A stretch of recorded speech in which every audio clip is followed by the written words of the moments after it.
So, welcome to Ruby on Rails internal talk.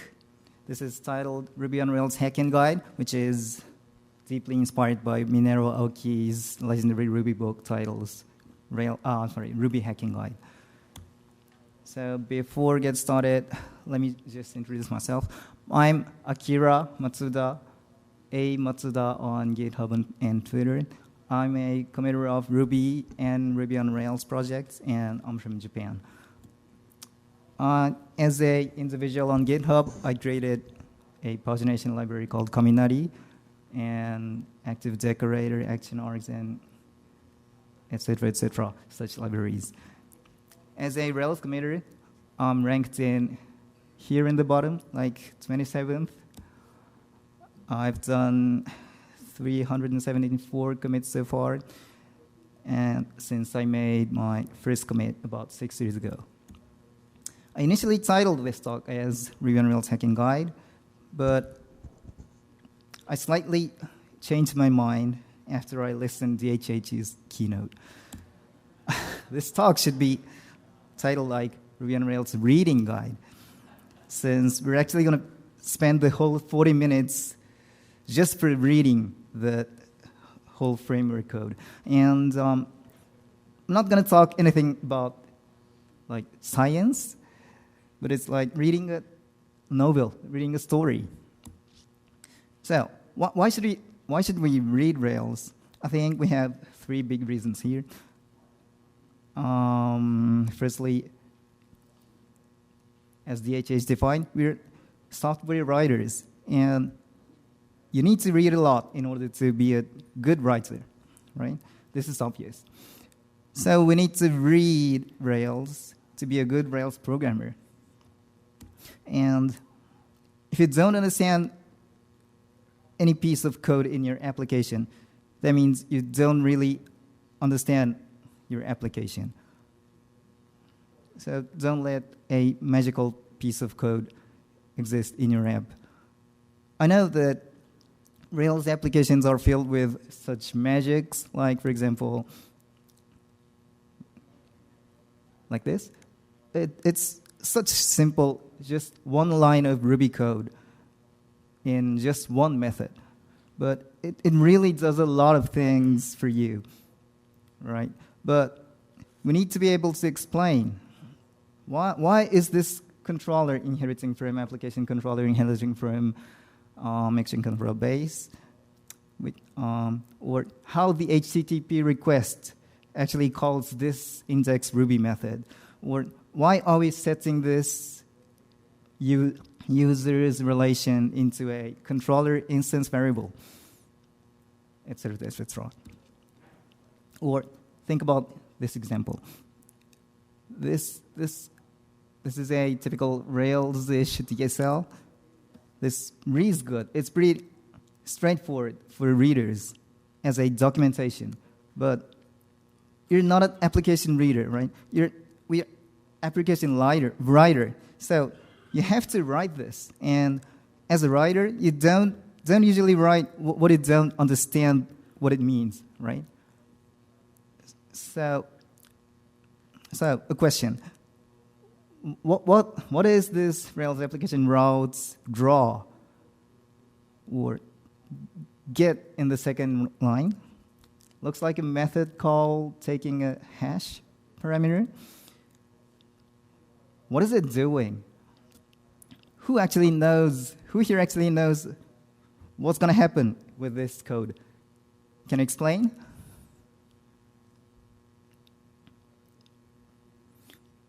Right. So, if you think, you can explain how this defines a route. If you cannot explain, that means for you it's just a magic, and that's why you're in this room now, right?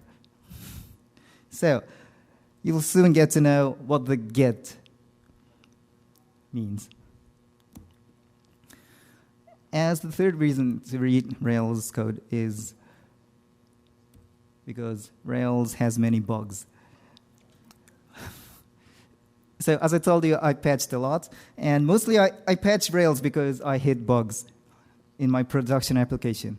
And I guess you all have the same experience. I'm sure. Rails is basically buggy, and we need to deal with them, with the bugs. So naturally, Rails programmer's job is not just to maintain the application, but you also need to maintain Rails framework as well. It's our job, and it's your job. So we need to be familiar with the code base. And strangely, this talk is kind of categorized as a novice talk, but I'm not sure. I'm going to talk about the Rails internal. So I hope you enjoy. Let's begin. This is what I'm going to talk.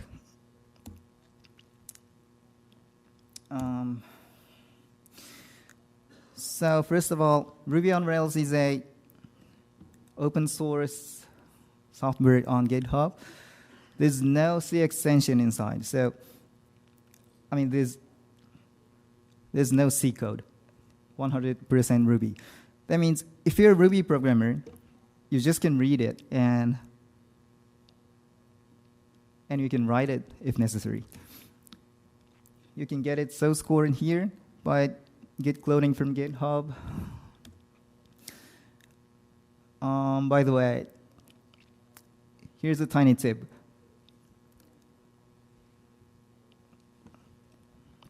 How you can find the GitHub repository for the gem you use? You can use a gem named gem source. It's here on GitHub, and please take a look at this repository. This is how you can install it and how you can use it.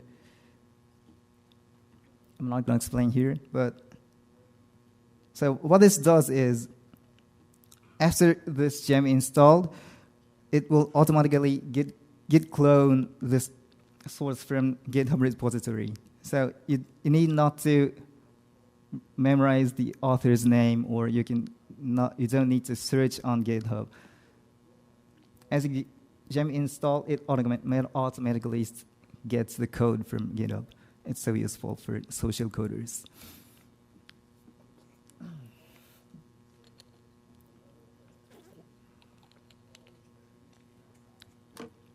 Anyway, let's go back to the Rails source. Firstly, let's see what's included in the gem.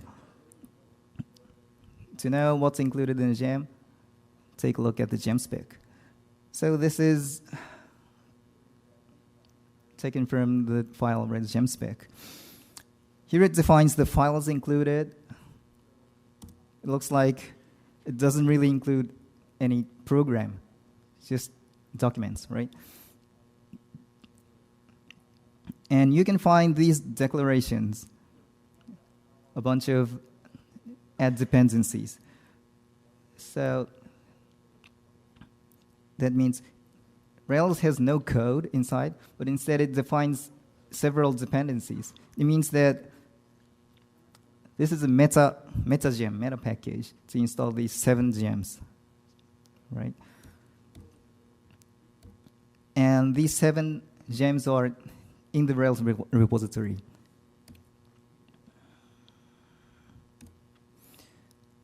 And as you know, Rails is a full-stack framework, full-stack MVC framework, and all these M and V and C are included in this one repository. So we have model, view, and controller. Then we have these gems. I'm sorry, can you read it? I'm sorry, it's hard to read. Anyway, we have active record, action pack, and action view.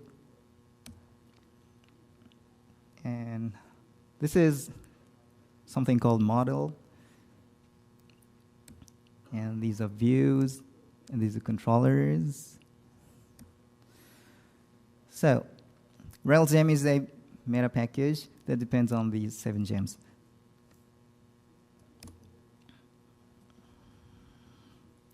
So let's take a look at the Rails server command. And let me explain how the Rails actually boots. For starting up the Rails server, you just need to run Rails server command. So what's happening internally when you execute this command? When you hit the Rails command, it actually executes bin/Rails in your Rails application. So let's read that file first. That file should look like this. It requires config boot inside your application first, and then requires Rails commands. Rails boot looks like this. It just bundles something. I'm going to skip the bundler part because it's out of today's scope, but it kind of tweaks the load path nicely. And so the second line, Rails commands.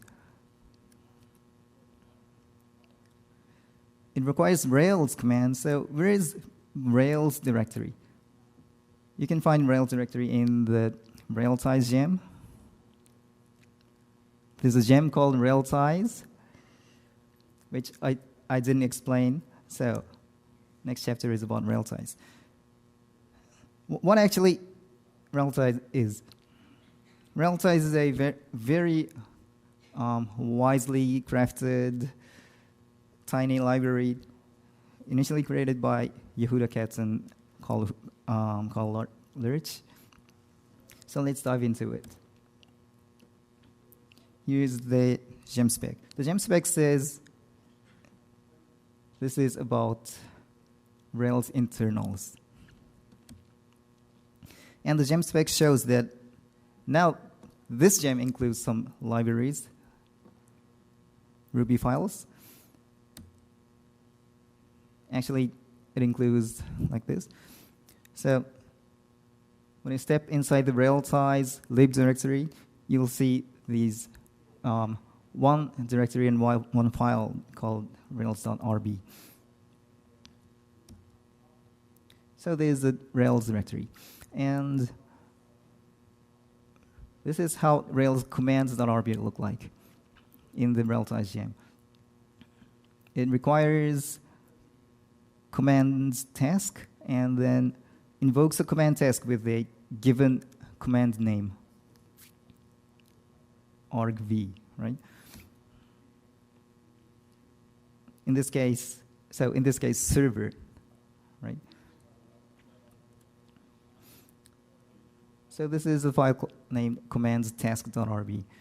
It requires Rails command server first. So let's take a look at Rails command server. And this is Rails command server. It requires, at the very top, it requires Rails. So then jump to Rails.rb. Rails.rb was at the very top of the repository, right? So this is how Rails.rb looks like. It requires Rails application. So let's go to Rails application. And it defines a top-level module named Rails. So Rails application, it requires Rails engine, and it defines a Rails application class inheriting Rails engine. So jump to Rails engine. Now, Rails engine requires Rails Railtie, and Rails engine class inherits from Rails Railtie. So next file is Rails Railtie. Railtie. It looks like this. It requires Rails initializable and Rails configuration, and defines Rails Railtie class that includes Rails initializable. So next file is Rails initializable. It defines a Rails initializable initializer.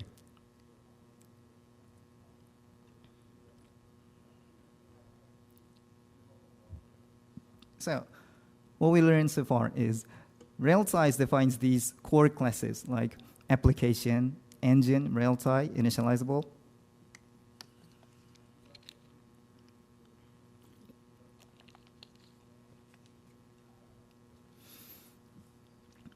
which are very, very important, actually the core of Rails. So Railsize is like this. It's the core of Rails in the middle. And we had something called plugin as well, but it was gone since Rails 4. So let's skip it. So Railsize is a library providing something underneath the Rails application. And I have another answer for you. Railsize is, according to Wikipedia,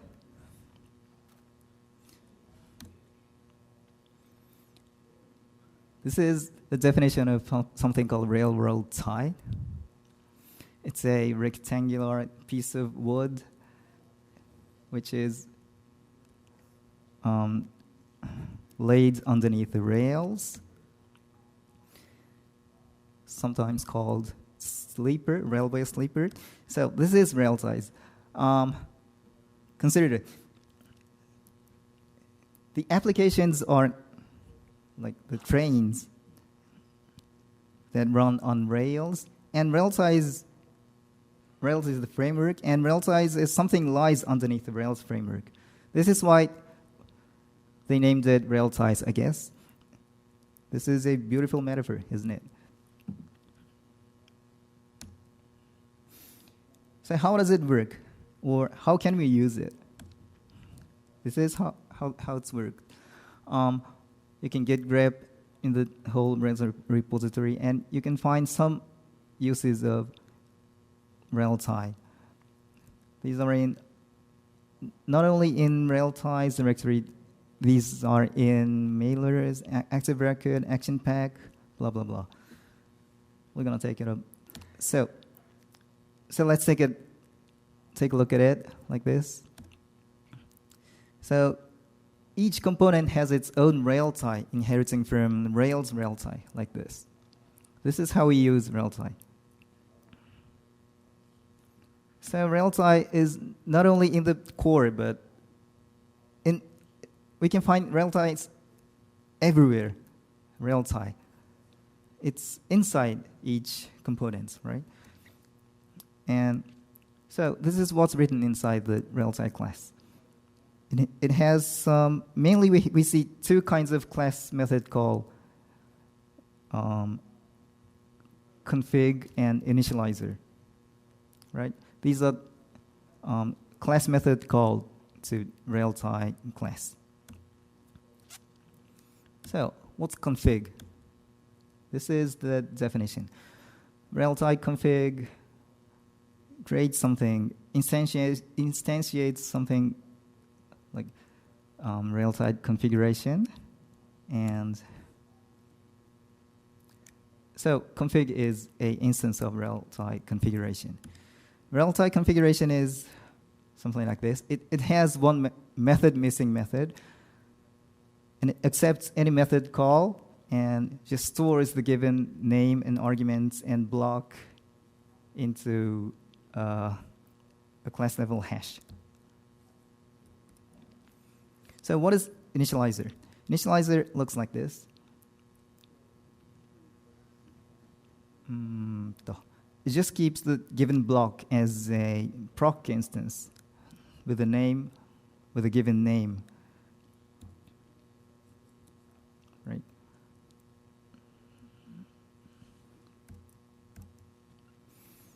So this is everything.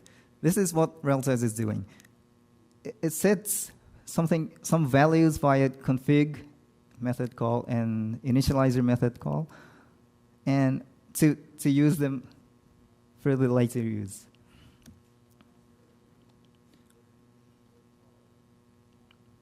And Railsize is actually a class, but it's prohibited to instantiate. So you cannot make an instance of the Railsize class. Instead, you just can inherit. And when inherited, it kind of memorizes the children class names.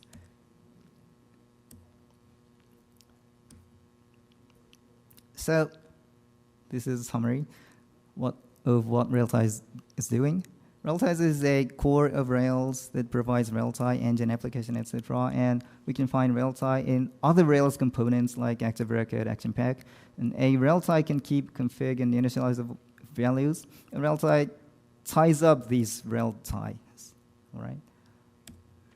So let's see how actually Rails server ties these up, and how Rails server boots. So let's go back to Rails commands test.rb. After requiring Rails command server, it requires the application and then executes server.start. Server.start is defined here because it was defined in Rails command server. Server.start calls super. And super class of this class is rack server. So welcome to the rack world. Now we need to read the rack code. Oh my God.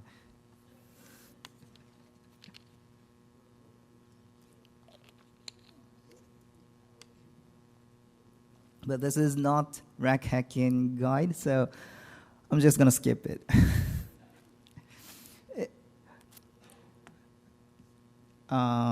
Anyway, finally calls something like this via rack builder. It evaluates this Ruby string like rack builder .new taking contents of config.ru in your application. And rack builder just instance evals the given block. So this is what's written inside your application's config.ru.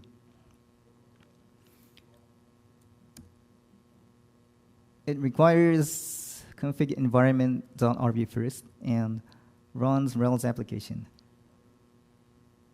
Run is also a rack command, rack method. So I just like explain very fast like how the method call goes, how method call graph looks like. So I guess you find it difficult to follow. And how can it actually follow these method call graphs? Here's one tip. Just put caller from any file inside your application. For example, in config.ru file, like this, just add a puts caller here and run Rails server. Then you'll get an output like this in your console. And these are basically what I explained. Like we see commands, task, and server, and like rack builder. So this is very useful. Like when you get lost in the Ruby jungle, use puts caller or caller locations, then that will show you the path to the place you are.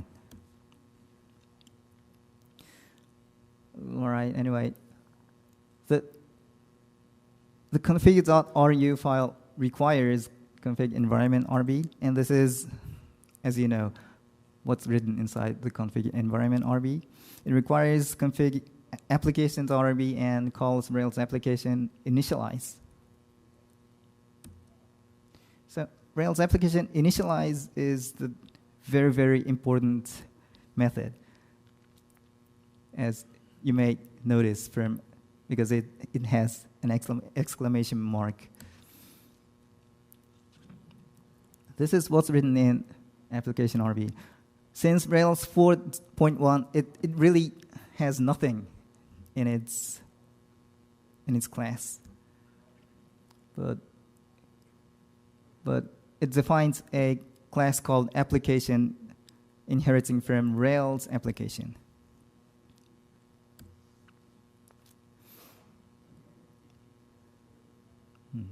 Before that, it requires Rails all and bundles all the bundled gems. So this is RailsAll.rb. What it actually does is something like this. It defines, so it requires all these rail ties that I showed you before. Rail ties defines configs and initializers, as we have seen already. And then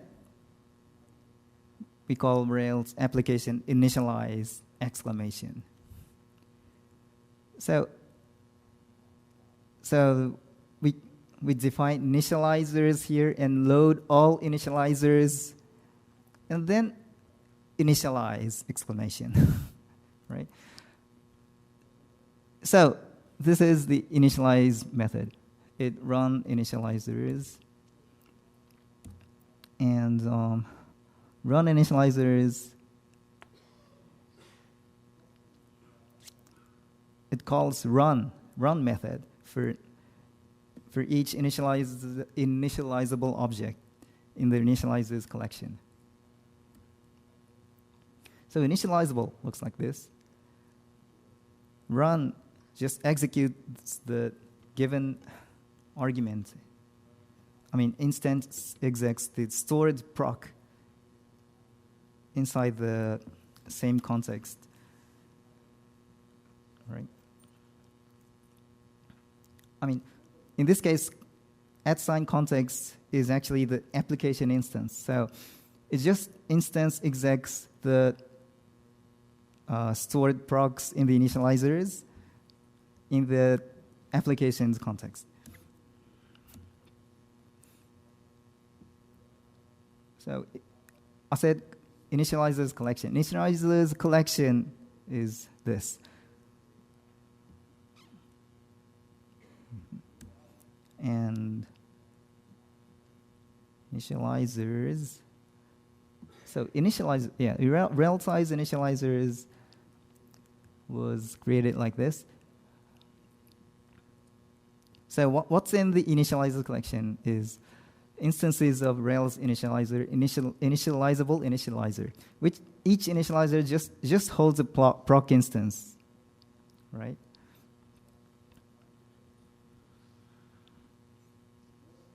And as we've seen already, these are called from each Rails side classes.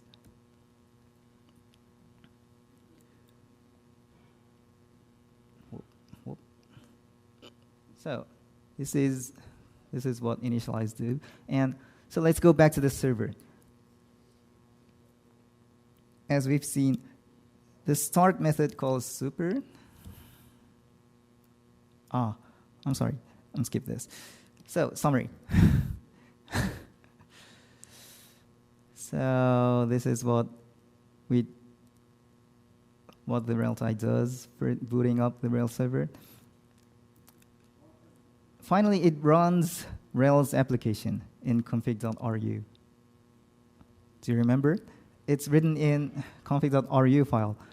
Run the application. So what is run? What is run method? It's defined like this. And with this definition, the rack server calls Rails application.call. Rails application responds to call, so you can call this. That means Rails application is a rack application. And Rails.application as a rack application, it has a call method like this. It calls super. The Rails application's superclass was Rails engine. So jump to Rails engine. Rails engine has this like call method. Okay. The call goes to app.call. App is something like this. It's a config middleware that contains default middleware stack and the endpoint, something called endpoint. I'm going to click this.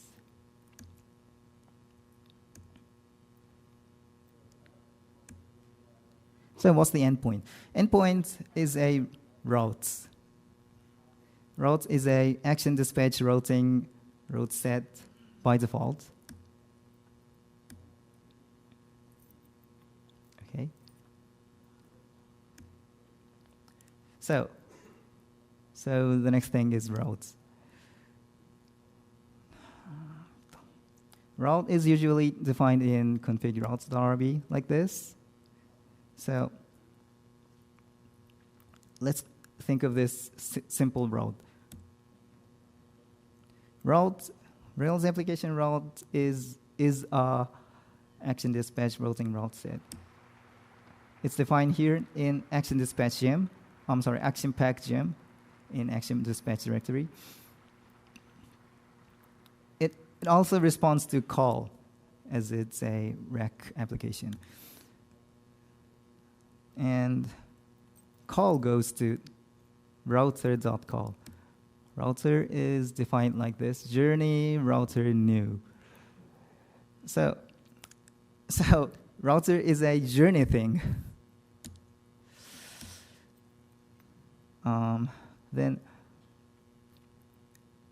So Rails application, Rails is also a rack application.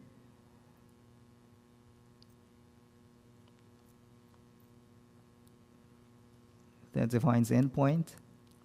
And it finally goes to the journey thing. But for now, let's go back to the routes draw DSL.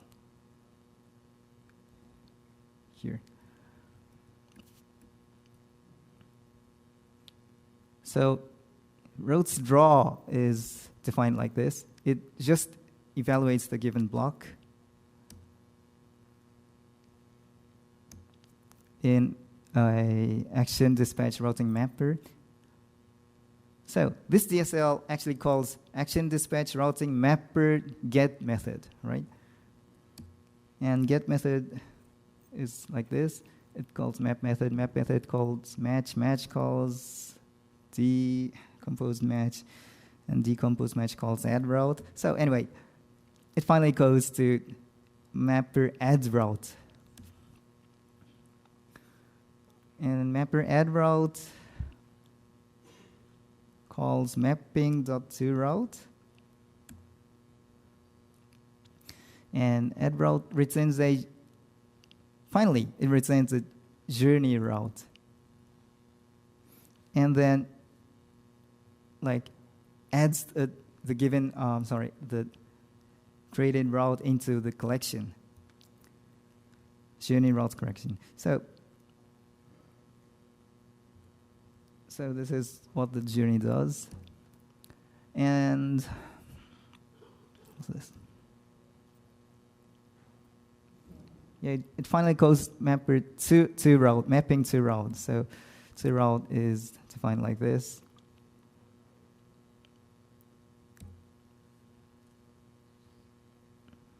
Let's skip this.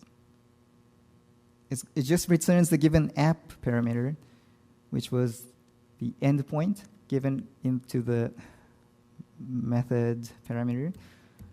So it finally it returns endpoint. And endpoint is if it responds to call, just returns that. And if not, call dispatcher. So the hash value could be respond to call, for example, like this, or mounted engine, for example, but usually it doesn't respond to call, so it calls dispatcher. Dispatcher is a routing route set dispatcher, and dispatcher is also a rack app, so it can be called, and the call to dispatcher goes to dispatch method.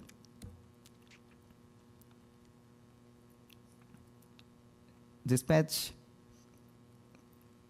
So it finally goes at the bottom line. It finally goes to controller.action with a given action name .call. So finally, what the router finally calls is this: your controller.action method with a given action name, and it returns something callable. So this is the rel DSL. Get hello foo bar maps to foo controller.action bar.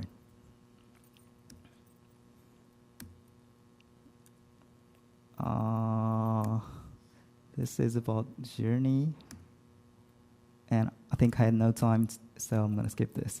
I'm going to skip this long journey. Anyway, it resolves the route. So this is a summary. The main point is that foo bar becomes a rack application generated by foo controller.action bar. So the final chapter, controllers and actions. What's going to happen when the server got a request? It just calls this. So what is this?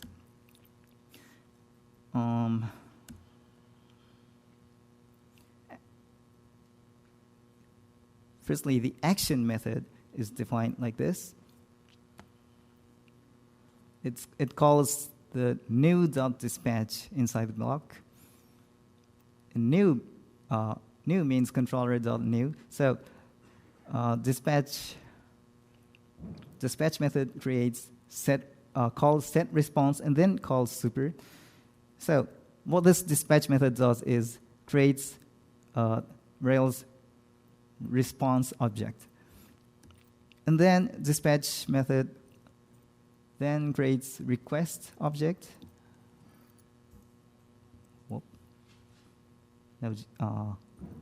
Sets the request object into the instance, and then calls process method. Dispatch finally calls action controller method process. So this is what's written inside the process method. Process method calls process action, and process action calls send action, and send action is alias to send, Ruby's send method. Right. So foo controller.action bar creates the Rails level request and response object into the controller instance. Then it just calls the method main bar via Ruby send method. Okay. So it can be like foo controller.new with something .bar. It's very simple Ruby method call, finally. So this is what's happening inside the HTTP request. When the Rails server accepts the HTTP request, the journey kind of somehow resolves the routes and finally calls this simple Ruby method. Okay. And I guess it's time. I have 30 seconds left. So